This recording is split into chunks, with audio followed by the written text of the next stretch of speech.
Razón tiene razones que la razón desconoce. La fe y la razón no se excluyen. El nuevo continente. Razones para la fe. Con el pastor, teólogo, apologista y escritor Arturo Rojas y su esposa Daisy Guzmán, consejera y comunicadora social. Razones para la fe.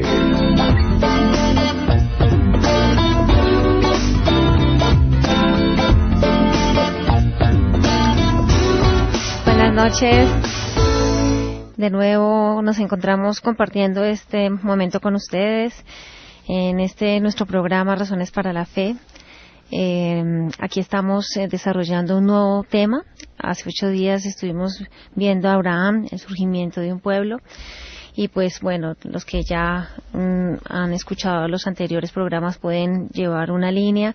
Los que aún no lo han hecho pueden hacerlo en el grupo Razones para la Fe, que está en Facebook, y lo que en la emisora Nuevo Continente. En internet los pueden escuchar. Bueno, hoy vamos a desarrollar el programa con el tema José, el intérprete de sueños. Hola, mi amor, ¿cómo estás? Buenas noches, nenita, buenas noches a todos nuestros oyentes. Pues sí, aquí continuamos con algunos temas seleccionados del libro de Génesis, siguiendo un orden lógico en el cual comenzamos como debe hacerse por el principio, ¿no? Que es el Génesis, que es el libro de los principios. Entonces, vamos a continuar hoy hablando un poquito de este personaje que está allí registrado hacia el cierre del libro. Estuvimos en programas anteriores hablando sobre el Génesis, mito, realidad, como Adán y Eva si eran personajes históricos o mitológicos, Abraham, como les decía un rato, y hoy vamos a tener a José. En la historia de José, la narración de José en el Génesis es una de las más conocidas, recordadas, conmovedoras y apasionantes, porque tiene una serie de ingredientes familiares, él como individuo, como hijo de Dios, siendo parte de una familia de 11 hermanos más. Bueno, entremos en detalle. ¿Por qué razón la historia de José es tan fascinante? La respuesta a esa pregunta creo que es, léanla, se encuentra en el capítulo 37 de la Biblia hasta casi al final del libro de Génesis.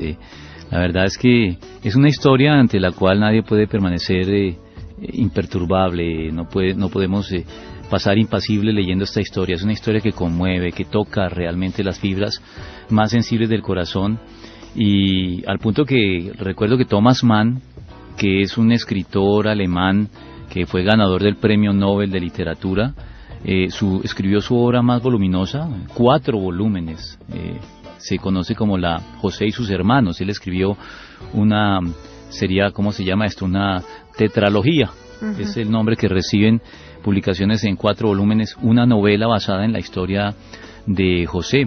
Y él dijo que la historia de José, o José y sus hermanos, era la historia más hermosa jamás contada. Tiene todos los ingredientes para la mejor novela que tú puedas imaginar, con el beneficio adicional que no es novela, es historia real. Toca todos los aspectos, como tú lo dijiste, de la familia, los celos, las envidias entre hermanos, el amor también entre hermanos, de los padres hacia los hijos, de los hijos hacia los padres, intrigas de todo tipo, situaciones de índole político, de índole económico. Realmente tiene todos los ingredientes que uno necesitaría para construir una historia que realmente sea un bestseller, como se dice por ahí. Además que José era de muy corta edad, era muy jovencito, muy niño. Sí. Y era como el menor, ¿no? Era el menor, hasta que nace Benjamín era el menor de porque todos los hermanos. La palabra dice que sus hermanos lo odiaban. Sí, lo envidiaban, más exactamente.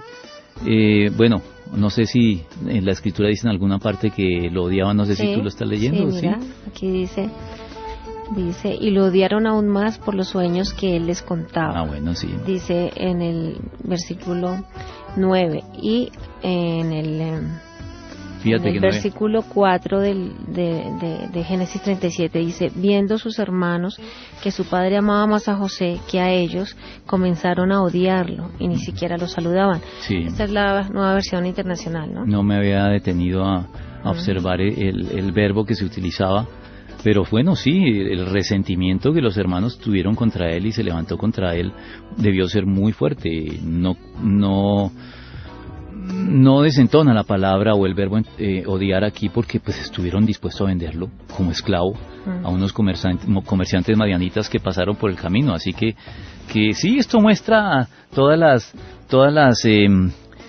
emociones humanas y todas las bajezas también del hombre, porque los hermanos de José pues no podemos señalarlos, porque la verdad es que nosotros también tenemos mucho de esas envidias y de esas cosas y de esos conflictos de familia, comenzando por Jacob, que manifestó una preferencia por José que tal vez no es muy recomendable. Yo pienso aquí que Jacob en eso falló. Sí, claro.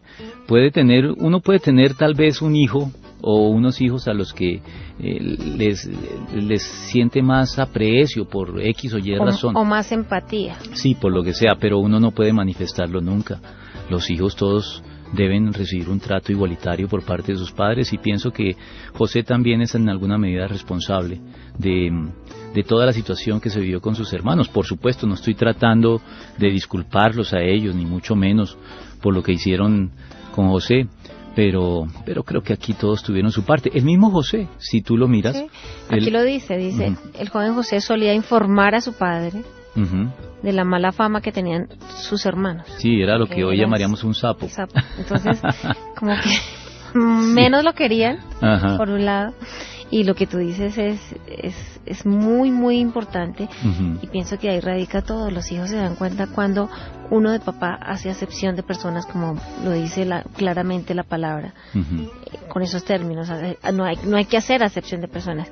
Y olvídate que cuando los hijos, y son tantos, se dan cuenta que el preferido era José, pues calcula, ahí empieza. Y si los otros tenían mala fama, como dice la Biblia, pues ahí empezaron los problemas, y pues José no ayudaba mucho en su actitud. José lo hizo, pienso yo, cuando uno lee el relato, con ingenuidad. Él no tuvo mala intención.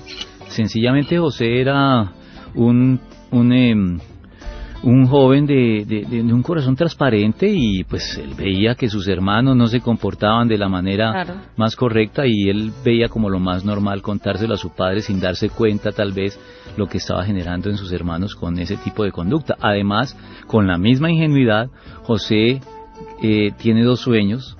Sí, pero espérate, no te adelantes, porque es que ahí empieza el problema. Se le complica más la vida a José cuando empieza a tener esos sueños, y él comparte esos sueños con sus hermanos. Ahí la cosa se complica aún más. Pero antes de que entres en materia en cuanto a los sueños, ¿qué nos puedes tú decir acerca de José como personaje histórico? José como personaje histórico es uno de los patriarcas de la Biblia que los estudiosos consideran que es real, y que su realidad histórica está fuera de discusión. La vez pasada, cuando abordamos el tema de Abraham, hablábamos de que Abraham no se menciona por nombre propio en los documentos de la época secular, pero que todas las costumbres, y lo mencionábamos no solamente en relación con Abraham, sino con todos los patriarcas, es decir, Abraham, Isaac, Jacob y las 12 tribus de Israel, o los 12 hijos de Jacob, entre los cuales uno de ellos es José, que las investigaciones arqueológicas e históricas han confirmado que los detalles del contexto histórico que la Biblia recoge sobre estos personajes coinciden perfectamente con los detalles de la historia que han recogido los historiadores y los arqueólogos seculares. Por eso los patriarcas realmente tienen todos los visos de historia real en los detalles de la Biblia, pero particularmente José. Fíjate, José es uno de los relatos más coloridos que hay en el Génesis. Realmente José, en José se mencionan nombres, lugares, costumbres egipcias, nombres como Potifar, como Sabnapanea, Potifera, Asenat, la ciudad de On, los títulos de los funcionarios, la misma creencia en los sueños que vemos en Faraón en esta época, son evidencia de un registro muy exacto de los acontecimientos, porque eso está establecido que en la época de José todo eso estaba vigente en el Egipto de la época. Entonces, te podría mencionar detalles tan aparentemente insignificantes como estos. Cuando José sale de la cárcel para ir a la corte de Faraón, hay un detalle que puede pasar desapercibido, pero la Biblia dice que antes de llevarlo, lo afeitaron y le cortaron el pelo. Eso puede sonar insignificante, pero resulta que si uno mira en las costumbres de la época, los egipcios no llevaban barba, y en los ceremoniales se exigía que los sacerdotes fueran rasurados. Para los egipcios era ofensivo el llevar barba y el llevar el cabello largo. Este tipo de cosas eran para ellos ofensivos. Entonces fíjate que hasta en un detalle como esos uno ve que coincide todo con lo que las costumbres de la época han encontrado. También el ceremonial por el cual José es nombrado como el segundo a bordo en Egipto, el visir, ese es el título que reciben, el segundo a bordo del faraón.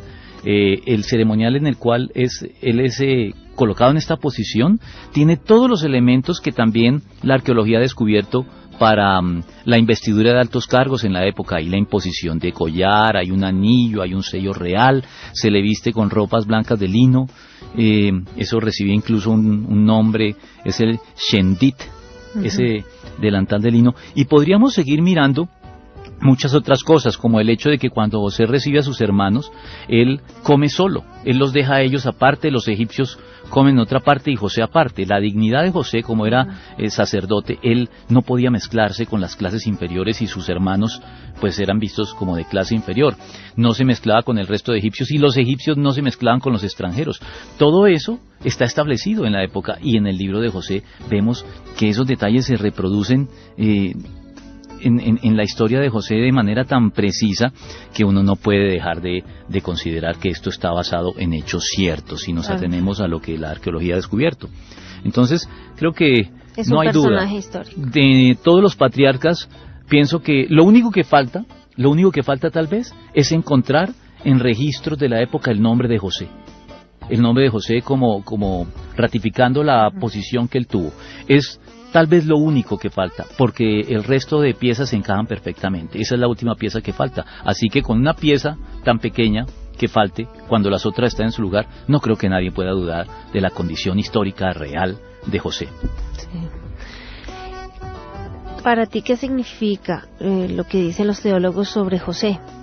Porque algunos teólogos afirman que es un tipo de Cristo, y pues más cuando tú hablas de todas esas características específicas que son muy parecidas, y tuvo vivencias de persecución en cuanto al paso del Señor Jesús en la tierra, ¿no? Sí, es cierto. José es uno de los más destacados tipos. A ver, yo tengo que explicar un poquito de qué se trata eso de los tipos. Los tipos son una figura bíblica para interpretar ciertos acontecimientos reales, históricos, personajes que existieron realmente en el Antiguo Testamento, pero que en su historia tienen elementos que anticipan en algún modo, o te lo voy a decir más exactamente, que tipifican, por eso se llaman tipos, acontecimientos o detalles de sus historias que tipifican lo que va a suceder más adelante con Cristo. José no es el único tipo de Cristo que hay en el Antiguo Testamento. Hay muchos, pero es uno de los más destacados. ¿Por qué? Si nosotros examinamos una porción muy conocida del Nuevo Testamento que se conoce como la kenosis, es el nombre técnico que recibe, que está en Filipenses capítulo 2, versículos 5 al 11, dice algo similar a esto. Bueno, yo creo que no lo voy a leer o recordar de memoria, sino ya que tengo la Biblia aquí, pues es mejor leerlo textualmente. Filipenses 2, ya sé que muchos oyentes seguramente ya tienen referencia clara de lo que estoy mencionando, pero vamos a leerlo. Mientras que tú lo buscas en la Biblia, les quiero recordar a los oyentes que pueden hacer preguntas sobre el tema o manifestar sus inquietudes al 338-3589 y al número 338-3598. Ya lo encontré. Bueno. Ahí es el tiempo justo. Bueno, dice en el versículo 5, la actitud de ustedes debe ser como la de Cristo Jesús, quien siendo por naturaleza Dios, no consideró el ser igual a Dios como algo a qué aferrarse. Por el contrario, se rebajó voluntariamente tomando la naturaleza de siervo y haciéndose semejante a los seres humanos. Y al manifestarse como hombre se humilló a sí mismo, y se hizo obediente hasta la muerte, y muerte de cruz. Por eso Dios lo exaltó hasta lo sumo y le otorgó el nombre que está sobre todo nombre, para que ante el nombre de Jesús se doble toda rodilla en el cielo y en la tierra y debajo de la tierra, y toda lengua confiese que Jesucristo es el Señor para gloria de Dios Padre. Esto es lo que se conoce como la kenosis, el pasaje que hace referencia a la palabra griega que indica despojo. Cristo se despojó de su honor, de su dignidad y se humilló. Santidad. Entonces lo que vemos desde el versículo 5 hasta el versículo 8 es lo que se conoce como la humillación, el descenso de Cristo. Él deja su condición divina y se humilla para hacerse hombre, y estando en la condición de hombre se sigue humillando hasta la muerte y muerte de cruz. Pero ahí comienza la exaltación. La cosa no termina ahí, sino que a partir de ese momento comienza la exaltación de Cristo. Eso es lo que vemos en José. Observa la historia de José. En José también hay un proceso de humillación profundo. Primero, es vendido como esclavo por sus propios hermanos a unos comerciantes madianitas que llegan a Egipto y se lo venden al capitán de la guardia, a Potifar. Sí. Con Potifar parece que las cosas comienzan a marchar bien porque pues se gana la confianza, es un hombre de excelencia en todo lo que hace, todo lo que Potifar le entregaba prosperaba en su mano. Comienza a ganarse el favor de Potifar, pero viene el episodio con la esposa de Potifar que quería, lo acosaba sexualmente, quería tener relaciones sexuales con él, y José, fiel a su compromiso y a su integridad, a su pureza, él se negó a hacerlo, y entonces ella, despechada, termina acusándolo ante su esposo de que la intentó violar, cuando es una calumnia absoluta. ¿Y en dónde termina José? No basta con que sea esclavo y haya sido vendido al capitán de la guardia, sino que ahora va a la cárcel. Sí. Ese es el proceso de descenso de José, la humillación. Pero vemos que ahí no termina la historia para José, sino que viene después con el episodio del copero y el panadero, y la interpretación de los sueños que hace para ellos. Entonces comienza un proceso de ascenso cuando Faraón lo manda a llamar, se entera de esa facultad que él tenía para interpretar sueños, y lo coloca como el segundo al mando. Era como decir el vicepresidente de los Estados Unidos hoy. Egipto era la potencia de la época. Entonces aquí podemos ver un tipo de Cristo, de la humillación y del ascenso. Eso es algo que debemos destacar, y por eso es que se dice que José tipifica o es un tipo de Cristo. Sí.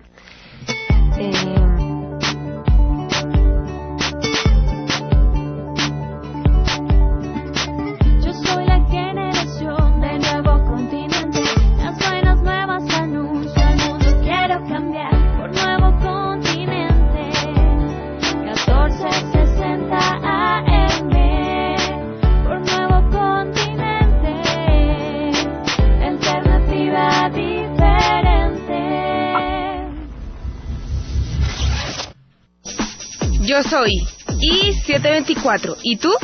Los pastores César y Claudia Fajardo de la Iglesia Sin Muros te invitan a una semana en la cual puedes alcanzar nuevos niveles en el conocimiento de Dios y su presencia. Desde el miércoles 9 de abril, 6:30 de la tarde, hasta el domingo 13, calle 66 1724. Informes 745-0006, extensión 101. Sé parte de Intimidad. 7 días de la semana, 24 horas al día. Entrada libre.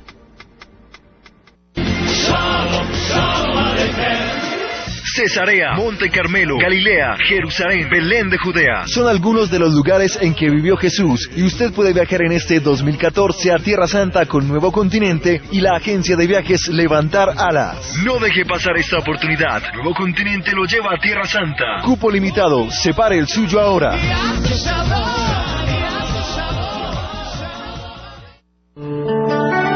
Solo para hombres. Lo invitamos a que haga uso de la provisión divina. Llámenos y agende su cita para consejería los días sábados. 338-1913, extensión 113. La ayuda del Señor está disponible. Solo debes buscarla.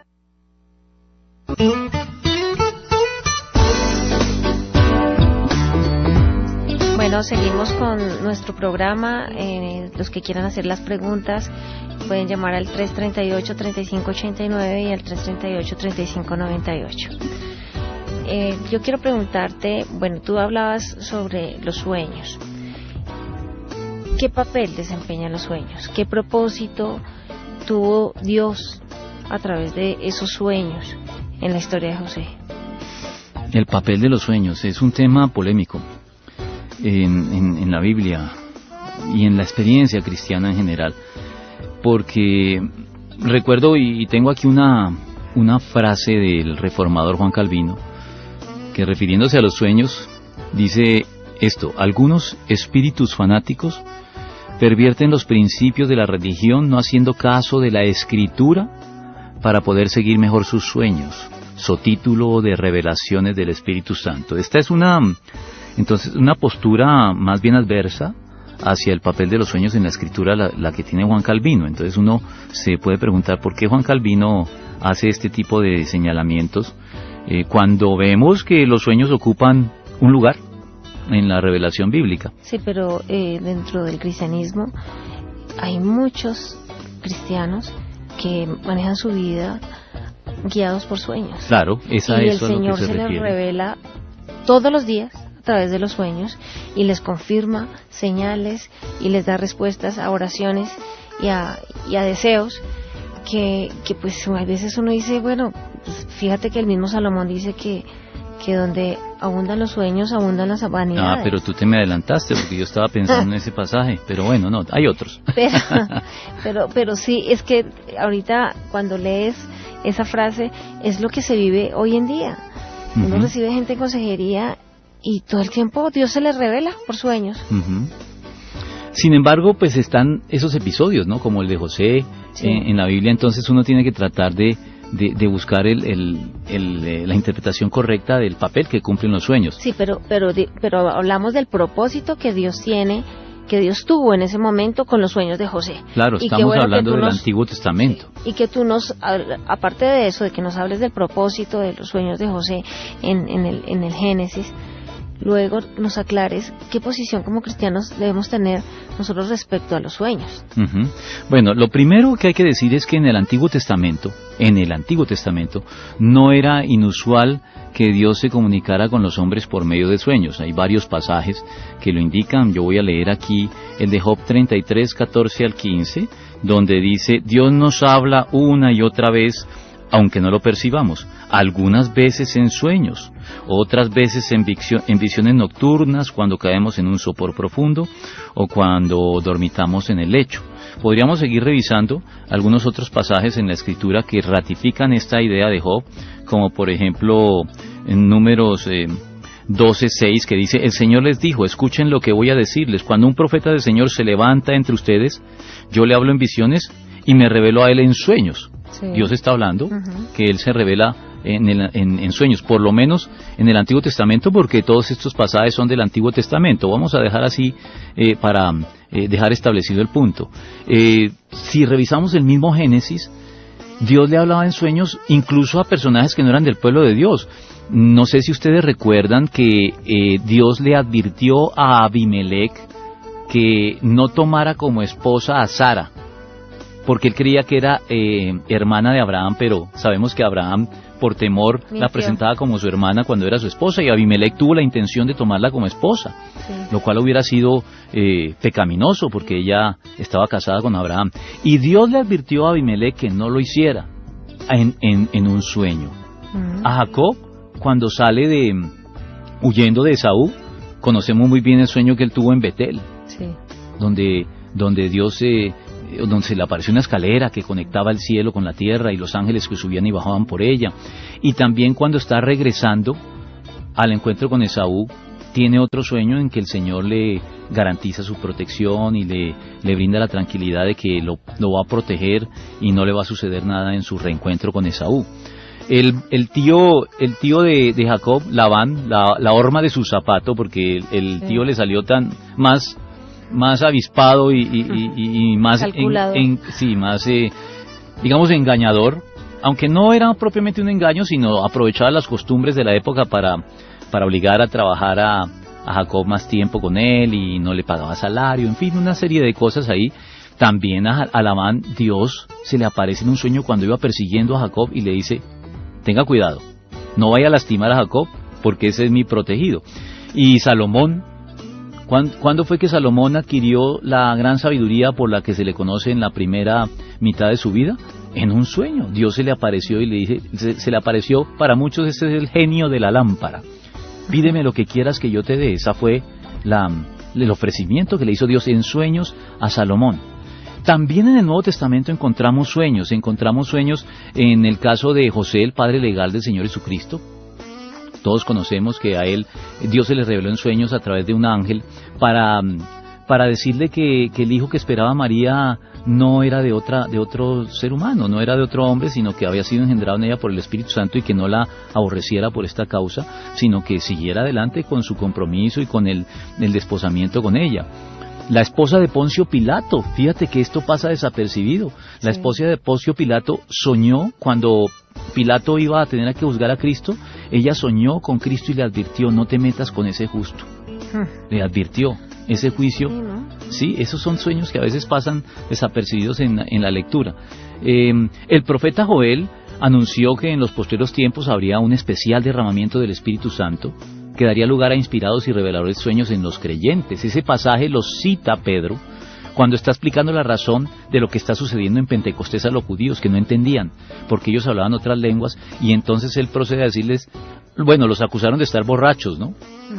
Entonces Pedro dice, no están borrachos porque hasta ahora son las 9 de la mañana, un argumento que en Israel funcionaba. En Colombia no, pero en Israel sí funcionaba ese argumento, porque a las 9 de la mañana un judío no había tomado trago. En Colombia a las 9 de la mañana están empatando la borrachera del día anterior con la del nuevo día. Pero bueno, entonces él en ese momento, ¿cómo explicó el suceso? Les dijo, no están borrachos, está cumpliendo la profecía de Joel, que dijo que en los postreros tiempos el Espíritu Santo se derramará sobre nuestras hijas, ellos tendrán sueños, visiones. Así que no podemos negar que los sueños tienen un papel revelador por parte de Dios. Pero hay algo que debemos también considerar, y es que cuando uno hace un contraste entre el Antiguo y el Nuevo Testamento, uno ve que en el Nuevo Testamento los sueños comienzan a escasear en comparación con el Antiguo Testamento, y se vuelven totalmente ausentes después de Pentecostés. No vuelves a encontrar después de Pentecostés que Dios se revele a través de sueños. Y por eso creo yo que en la iglesia los sueños ya no desempeñan el papel que desempeñaron en el Antiguo Testamento. Y tú bien lo dijiste en el pasaje que yo quería citar en Eclesiastés 5:7, donde abundan los sueños, también abundan las vanidades y las muchas palabras. Por eso es peligroso que uno conduzca su vida dependiendo de sueños reveladores, que terminan relegando a segundo término o a último lugar la Biblia. La gente que seguía por sueños no leía la Biblia, que eso es lo que criticaba Calvino. Y muchos de los sueños son producto de nuestro inconsciente. Ah, sí, hay estudios por ahí que se han hecho. A mí me parece que esos estudios son un poquito difíciles de establecer, ¿no? Pero he escuchado de estudios que establecen que el 85% es un estudio que creo que mencionaba el pastor Darío alguna vez, que decía que el 85% de nuestros sueños provienen de nuestra propia mente, que el otro 10% provienen del diablo, o de los demonios, y que el 5% solamente proceden de Dios. Bueno, si esa estadística y ese estudio fue hecho con un método confiable, pues entonces eso confirma lo que venimos diciendo. No podemos depender de sueños reveladores. Además, volviendo a José, vemos que en toda la Biblia únicamente encontramos a dos intérpretes autorizados de sueños, porque además ese es otro asunto, ¿no? Si tú tienes un sueño, no basta tener el sueño, sino que tienes que interpretarlo. A mí como pastor a veces me buscan algunos miembros de la iglesia para contarme un sueño y que yo les dé la interpretación. A mí esto me incomoda un poquito porque yo no soy intérprete de sueños. Y me parece que esto es rayar un poquito en el psicoanálisis, en la parte del psicoanálisis que es científicamente cuestionable, que es la interpretación de los sueños. Sigmund Freud escribió un libro que se llamaba La interpretación de los sueños, porque él consideraba que todo sueño tenía una interpretación psicológica o apuntaba a alguna realidad que no tenía necesariamente relación con el sueño, sino que tenía que ser interpretado por un especialista. A mí no me gusta mucho que me pregunten o que me consulten qué significará este sueño, pastor. Trato de orientarlos y de llevarlos a la Biblia nuevamente, no decirles que pues, desechar y no darles alguna respuesta, pero no me gusta mucho, y les cuento entre otras a esas personas que esto de la interpretación de los sueños es más bien muy excepcional, porque te estaba diciendo que solamente José y el profeta Daniel, no encuentras a otros intérpretes de sueños, y entre los dos, sí. ¿Sabes cuántos sueños interpretaron ellos? 6. Imagínate. Únicamente 6. 2 de los personajes del Antiguo Testamento. Hay gente que sueña todos los días y que Dios les revela cosas. Exacto, y en eso sí los sueños, cuando hay abundancia de sueños, es peligroso, porque encuentra uno en muchas partes del mismo Antiguo Testamento advertencias del Señor en contra de los sueños por parte de sus legítimas profetas. Te voy a leer una que está en Jeremías 23:32. Dice: yo estoy contra los profetas que cuentan sueños mentirosos y que al contarlos hacen que mi pueblo se extravíe con sus mentiras y sus presunciones, afirma el Señor. Yo no los he enviado, ni les he dado ninguna orden. Son del todo inútiles para este pueblo, afirma el Señor. Así que creo que José es un caso de excepción, pero sí, el de él es totalmente válido, así como el de Daniel. ¿Tú crees que el trato que José dio a sus hermanos cuando llegaron a Egipto no fue un trato con ciertos matices de venganza? Esa es una impresión que a veces le queda a uno cuando lee por primera vez el relato bíblico sobre José. Sí, yo también en algunos momentos me pregunté lo mismo, pero cuando tú lo lees con mayor detenimiento te das cuenta que no hay ánimo vengativo en José. Lo que él estaba era poniendo a prueba a sus hermanos. Él quería ver si habían cambiado. Claro. Si habían aprendido la lección, o si seguían siendo los mismos hermanos con tan mala fama como la que tenían cuando él vivía con ellos. Si tú analizas todo lo que él hizo con sus hermanos, tú ves que los está poniendo a prueba para ver si han cambiado, y en efecto comprobó que habían cambiado. Sí, pero bueno, de todas maneras él los ayudó hasta último momento y fue muy generoso y les dio un trato muy especial y con mucha altura. Sí, y vemos que José, si tuviera un ánimo vengativo, no se retira. Esa es de las partes más conmovedoras de la historia de José. La cantidad de veces, no recuerdo cuántas veces, pero sí más de una vez, José, mientras está tratando con sus hermanos y poniéndolos a prueba, más de una vez le toca salir del recinto, irse a solas y llorar. Sí. Él llora conmovido porque a él le cuesta trabajo, se ve que le cuesta trabajo estar en este papel, que él lo que quisiera desde el primer momento es revelarse a ellos y decirle: yo soy su hermano, quiero abrazarlos, estoy contento de tenerlos aquí. O sea que lo que vemos más bien es que José refrena sus verdaderos sentimientos para mantenerse fiel a la prueba a la que debe someter a sus hermanos. A mí, personalmente, esos versículos que hablan de José retirándose para llorar, y a veces llorar de manera estruendosa, de manera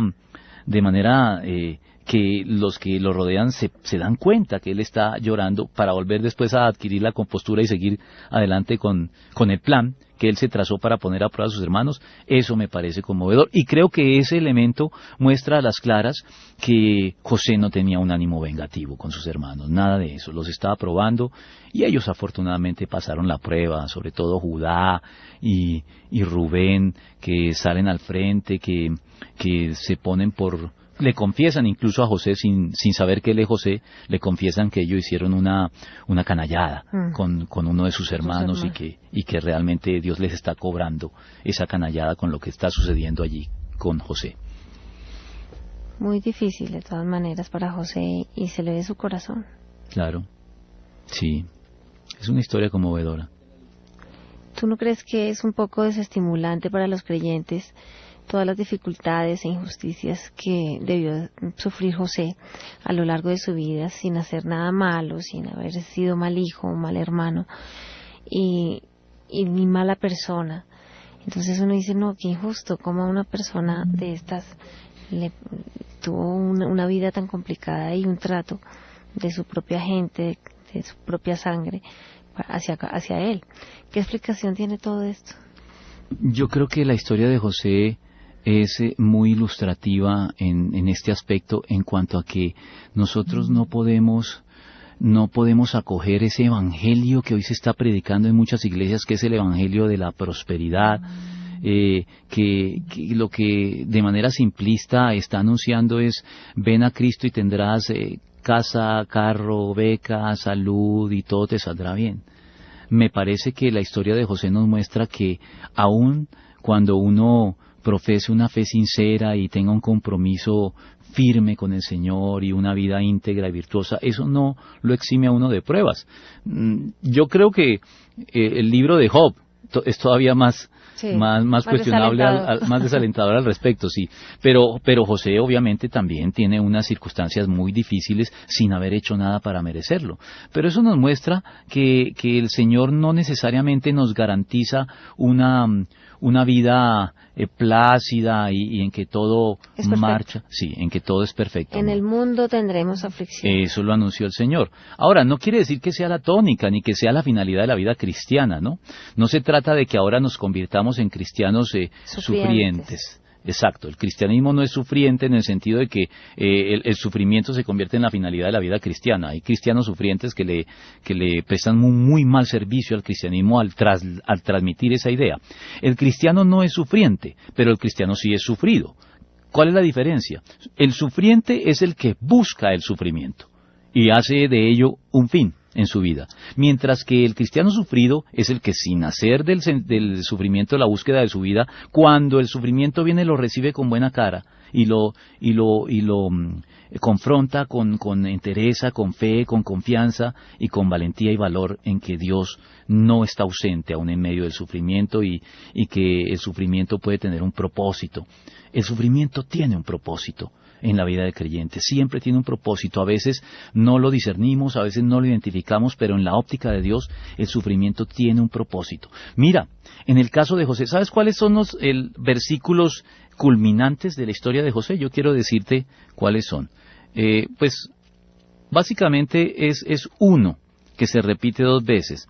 Voy a leerlo la primera vez que se hace mención de él porque creo que es la más completa.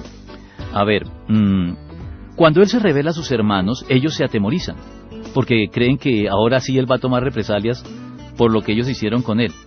Pero él les dice en Génesis 45:5, pero ahora por favor, no se aflijan más, ni se reprochen el haberme vendido, pues en realidad fue Dios quien me mandó delante de ustedes para salvar vidas.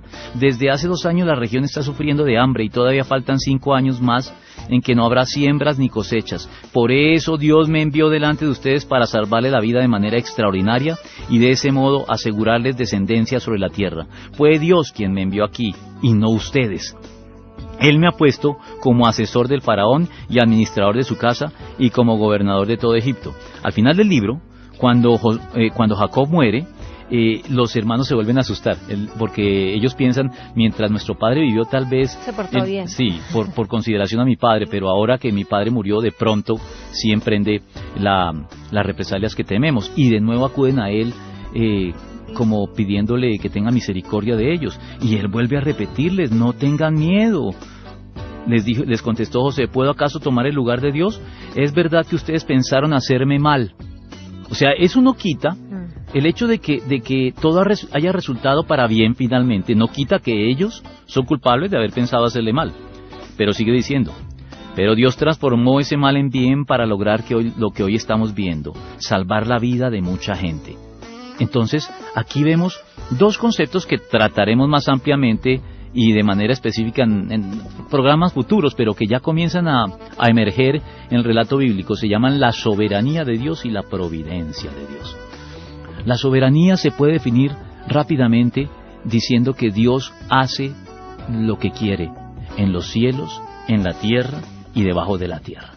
Dios es soberano sobre su creación y Él finalmente conduce todos los acontecimientos a su propósito. Y providencia es el ejercicio de la soberanía de Dios para el bien de sus criaturas.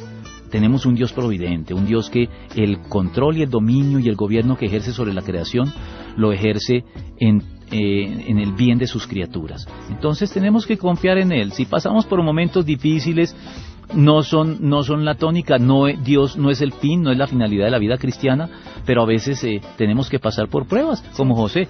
La palabra muy bien lo dice cuando habla de la voluntad de Dios, que es buena, es agradable y es perfecta. Uh-huh. Y pues como también allí lo decías, Dios usó lo malo para lo bueno. Y eso es lo que tenemos que entender. La vida no es fácil. Uh-huh. Esta vida es un mundo caído donde pues tratamos de agradar a Dios y hacer lo correcto, pero no deja de haber obstáculos, pruebas, dificultades, situaciones difíciles que a veces se nos salen de las manos. Pero ahí es donde uno tiene que poner en práctica la fe y todo lo que ha escuchado y ha leído en la palabra, saber que Dios está ahí aún en medio de la dificultad y que precisamente Él permite esas cosas para que de pronto nos acerquemos a Él más, ¿no? En oración, en lectura de la palabra, buscando como que Dios a veces nos reenfoca, porque vamos somos ovejitas, nos vamos torciendo el camino y el Señor está diciendo no, por allá no es por acá, y lo tomamos como la dificultad y la prueba, pero lo que Dios está haciendo es cumplir su propósito perfecto en nuestras vidas, lo que hizo con José, ¿no? Uh-huh. Porque sí tuvo una época de persecución y de dolor y de sí, pues dolor, porque es que saber que los hermanos de uno pues está a punto de quitarle la vida y llenos de envidia y todo, es dolor y es sufrimiento y es rechazo, pero Dios lo exaltó. Uh-huh. Ese creo que es el sentido que debemos darle a un pasaje de la Biblia que los cristianos citamos con mucha frecuencia, pero puede que a veces lo interpretemos de manera equivocada. Me refiero al pasaje de Romanos, capítulo 8, versículo... Ese es el versículo... no, perdón, es que estoy aquí perdido, no, ya lo encontré, estaba buscándolo. El versículo 28. Es un pasaje muy citado por todos los cristianos. Ahora bien, sabemos que Dios dispone todas las cosas para el bien de quienes lo aman, los que han sido llamados de acuerdo con su propósito. Algunos creen que Dios es autor del mal. Dios no es autor del mal. Pero Dios puede sacar del mal bien. Eso es lo que este versículo significa. El hecho de que Dios disponga todas las cosas para el bien de quienes lo aman significa que aún las cosas malas que no suceden, de las cuales Dios no es autor, pero de algún modo las permite, y las permite porque puede sacar bien de ellas. Este fin de semana estuve predicando citando un pasaje de Efesios que dice Dios da más abundantemente de lo que pedimos o de lo que podemos imaginar y entender. Sí. Entonces, fíjate que uno de pronto a veces le pide a Dios cosas materiales y Dios no te da las cosas materiales, pero lo que te da son circunstancias que moldean tu carácter, porque el carácter es más importante que las cosas materiales. Así que creo que también aquí José nos deja lecciones, la historia de José nos deja lecciones. Creo que se nos terminó el tiempo, no hubo llamadas, ¿no? No, parece que todo está claro. De todas maneras, nos vemos el próximo lunes en el mismo horario. Dios los bendiga y qué bueno que nos han acompañado. Dios los bendiga a todos. Nos veremos el lunes próximo. El corazón tiene razones que la razón desconoce. La fe y la razón no se excluyen.